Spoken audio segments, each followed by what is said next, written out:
To understand why what is happening in Burkina Faso is so revolutionary, we must first understand the machine that has operated for decades to keep Africa in a state of dependency. This machine does not run on guns or bombs. It runs on something far more sophisticated and effective: psychology. The first step of this machine is psychological control. How do you convince a people they cannot be self-sufficient? You don't tell them directly. Instead, you create a system where failure becomes natural and success becomes an anomaly. You flood them with images of poverty, disease, and conflict. You make sure that every time they think about the future, they think about aid packages and foreign intervention. Next comes economic control. The system of raw materials versus processed goods is not an accident. It is designed to ensure that wealth creation always happens elsewhere. Burkina Faso exports cotton but imports clothes. They export gold but have no jewelry industry. They have land and labor but no processing facilities. This is not the natural state of things. This is engineered dependency. Then there is intellectual control. The brain drain is not an accident. When a country's best and brightest continually leave to find opportunities elsewhere, the messaging is clear. Intelligence and success do not belong here. Educational systems are designed to produce people who dream of escape rather than building. Universities teach curricula designed for economies in which students will never participate. Finally, there is cultural control. Traditional knowledge systems are dismissed as primitive.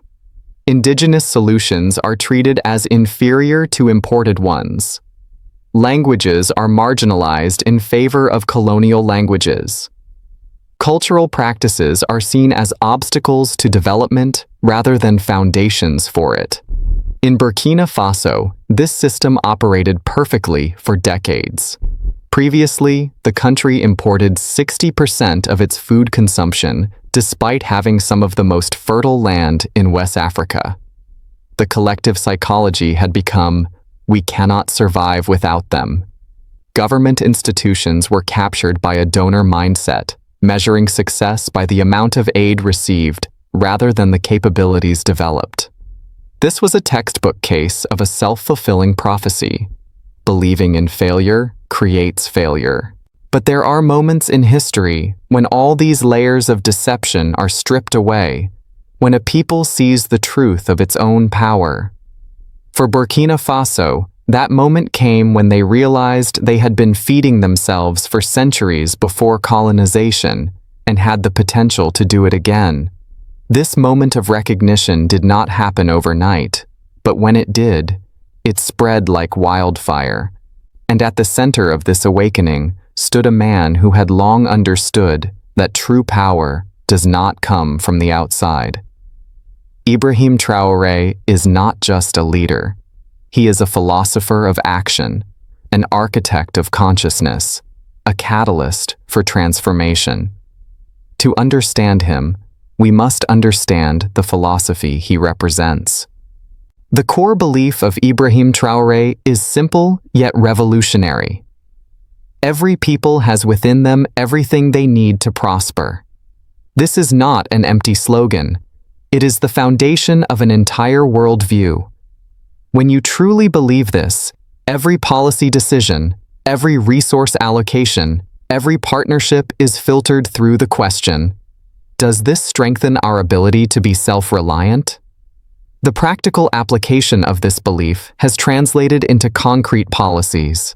Instead of focusing on attracting foreign investment, the government started focusing on developing local capabilities.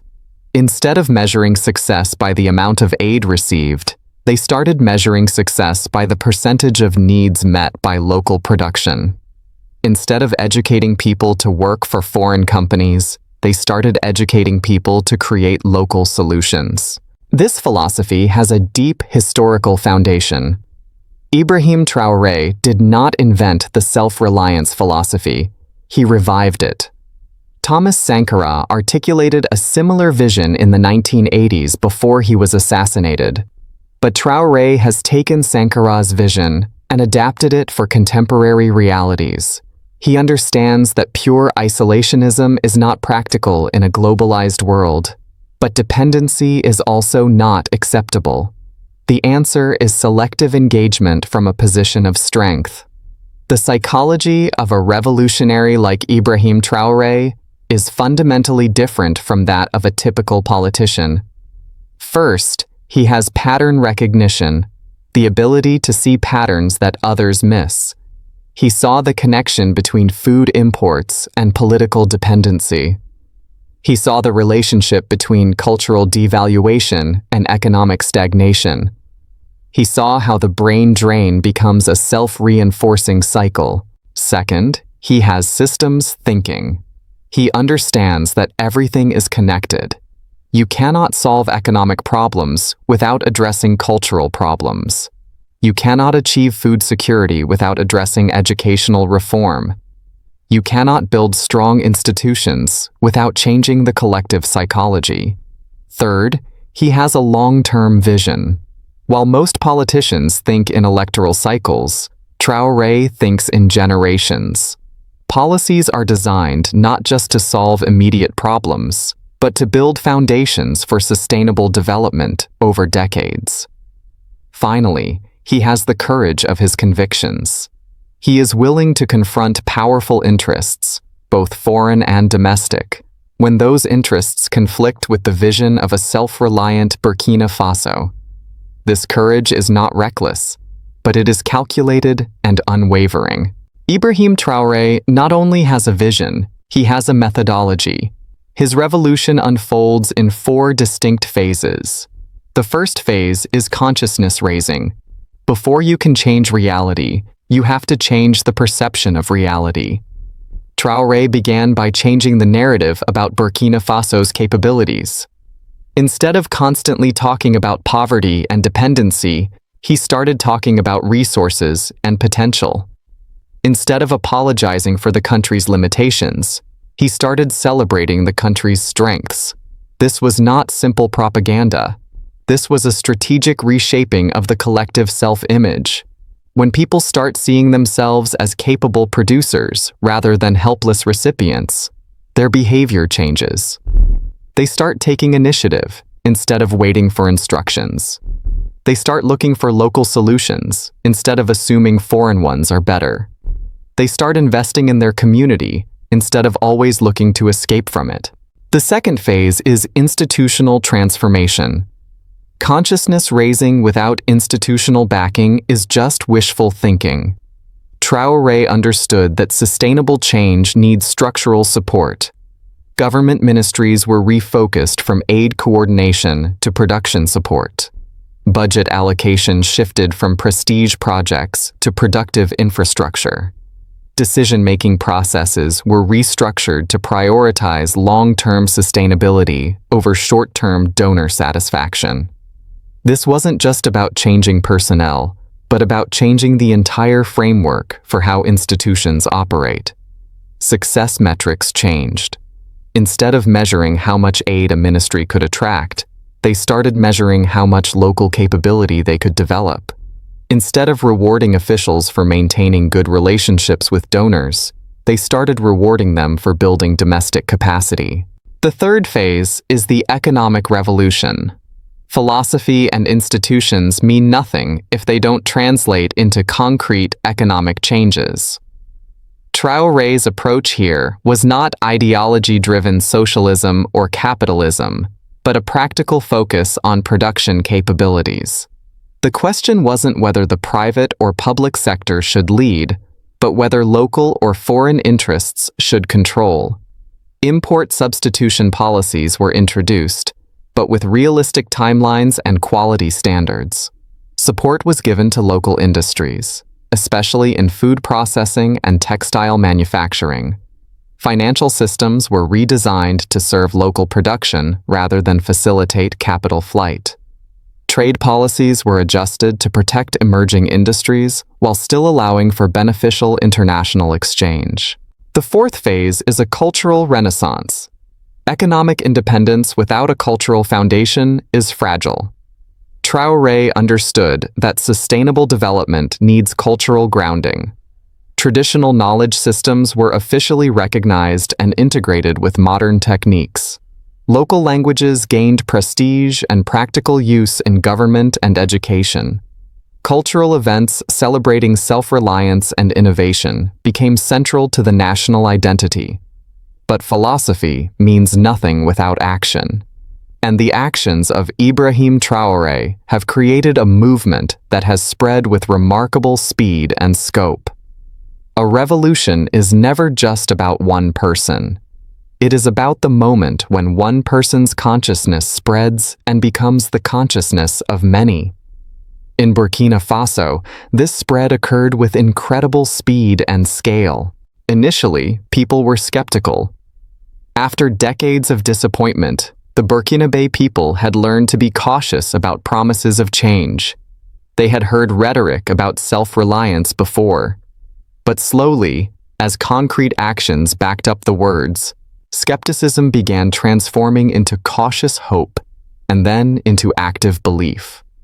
The first believers were primarily among farmers and small entrepreneurs, people who understood viscerally the cost of dependency and the potential of self-reliance.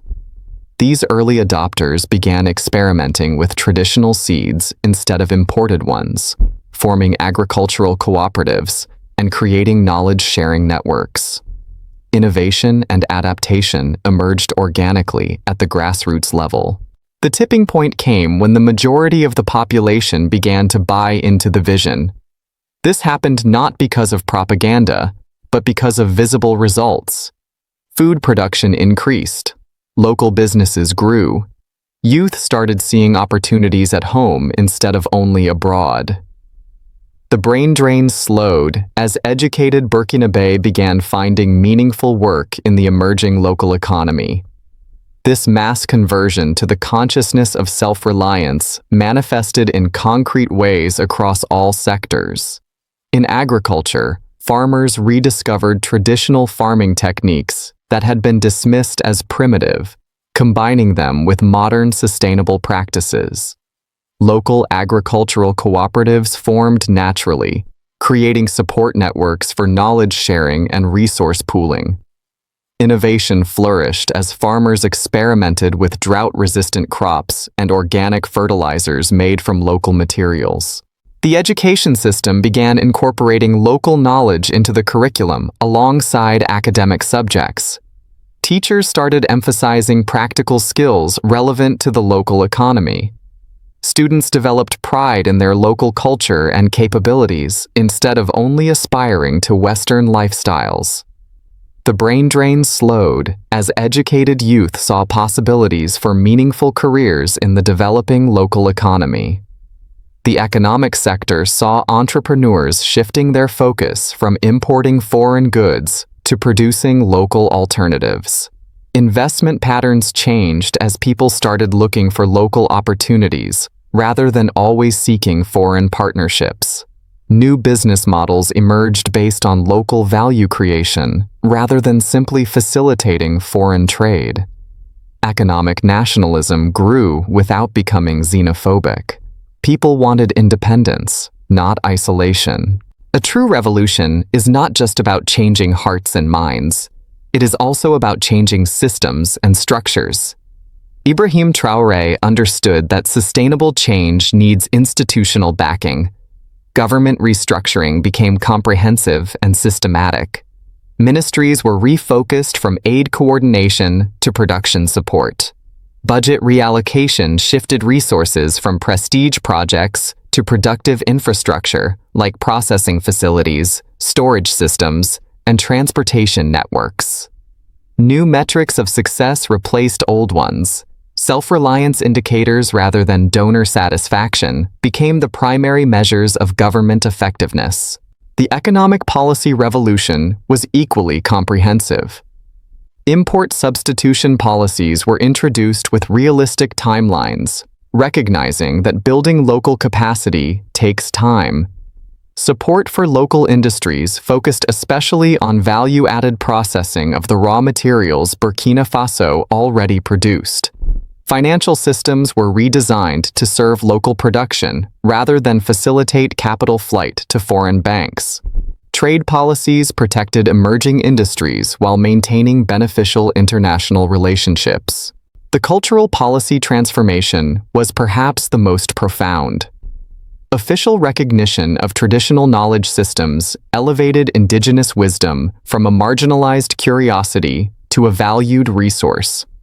The integration of local languages into official communication made government more accessible and culturally grounded.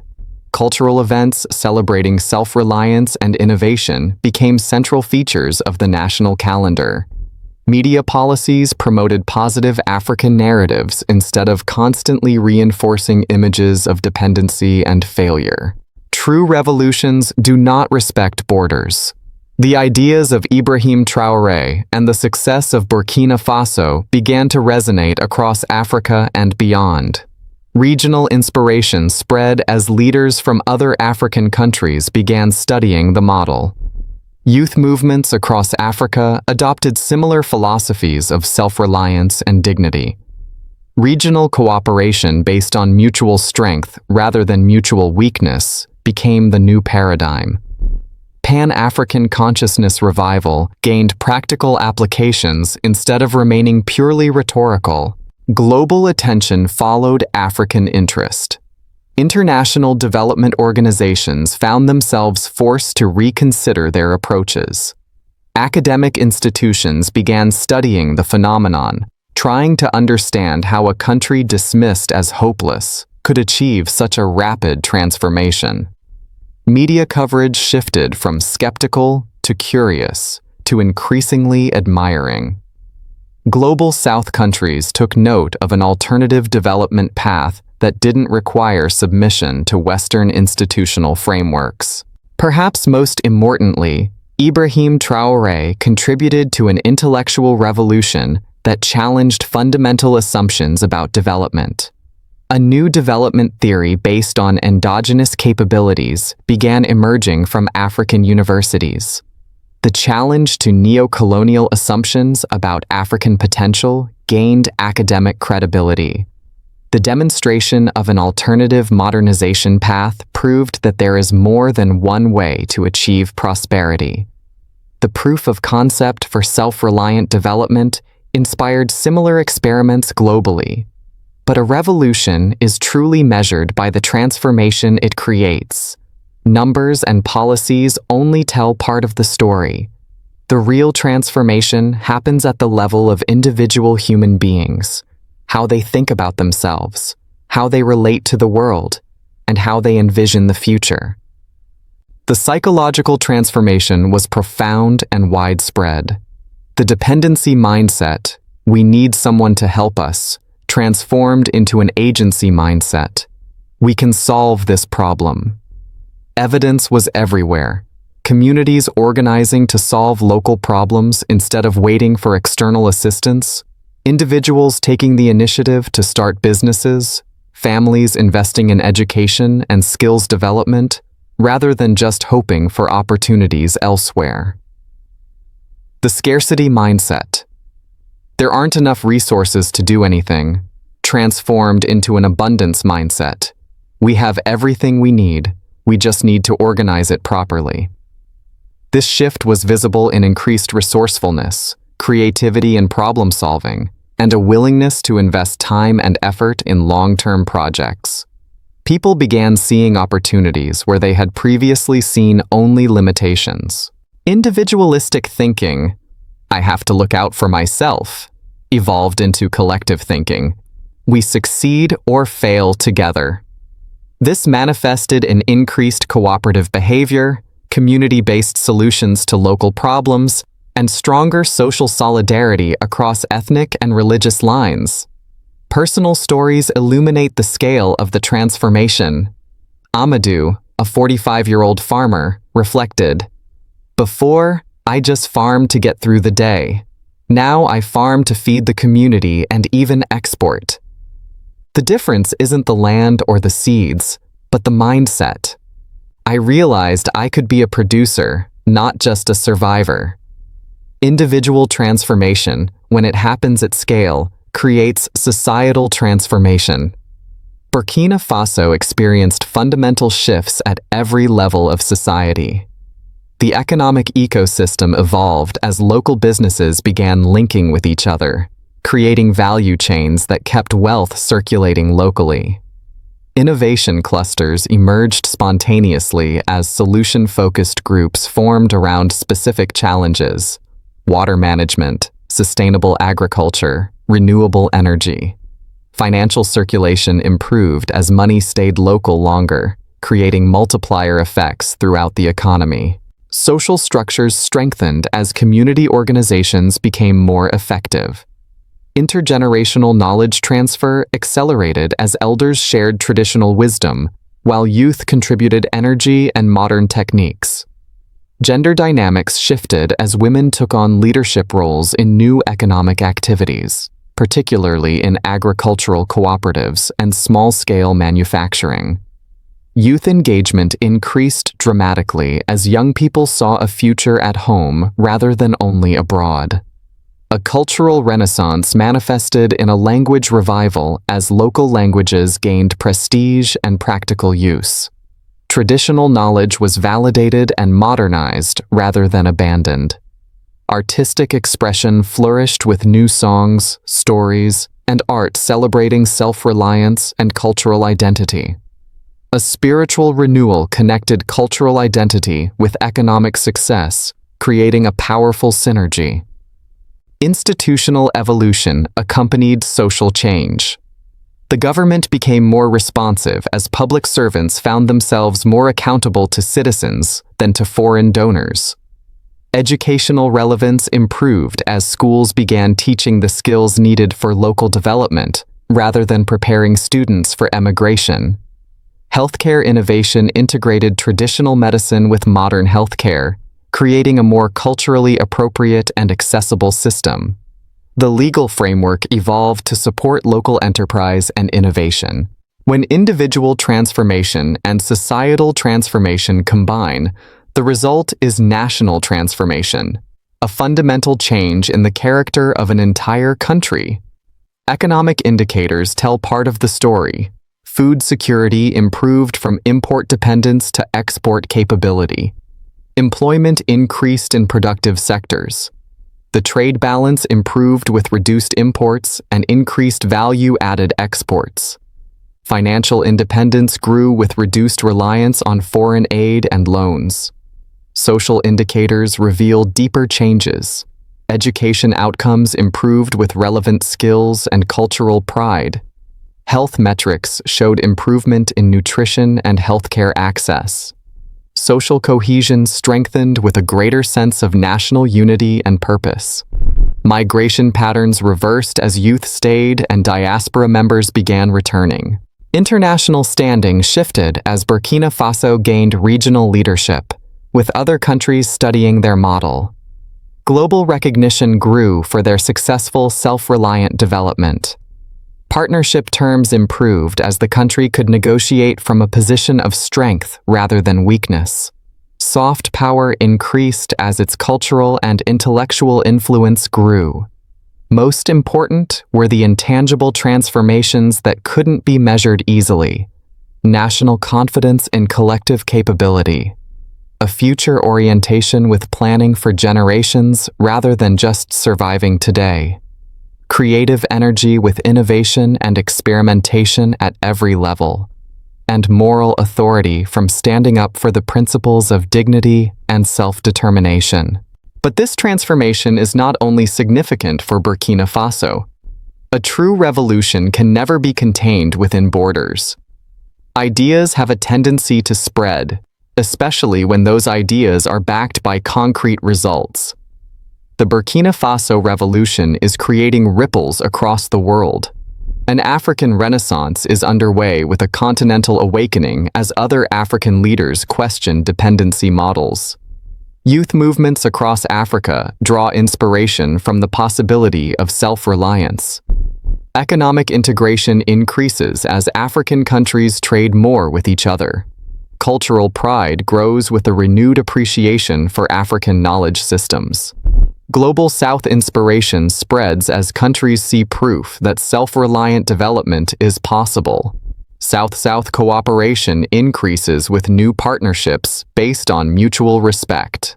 Knowledge sharing emphasizes traditional solutions that are being recognized globally. Political models offer alternatives to Western-imposed governance structures. An academic revolution continues with development theory based on endogenous capabilities. Research priorities are shifting to local knowledge and solutions. Educational curricula are including African success stories. Publishing is giving African perspectives global platforms. Institutional sustainability ensures continuation through policy frameworks designed to maintain self-reliance. Economic structures include built-in protections against redependency. Cultural preservation maintains revolutionary values. A leadership pipeline develops a new generation committed to the path.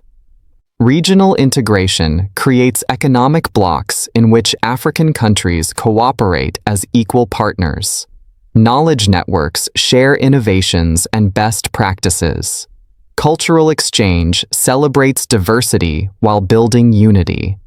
Political coordination develops common positions in international forums. The importance of self-reliance demonstrates that true strength comes from developing your own capabilities rather than depending on others. This doesn't mean isolation, but engagement from a position of strength. The value of a cultural foundation shows that innovation builds best on a cultural foundation. Rather than abandoning traditions, successful societies integrate traditional wisdom with modern techniques.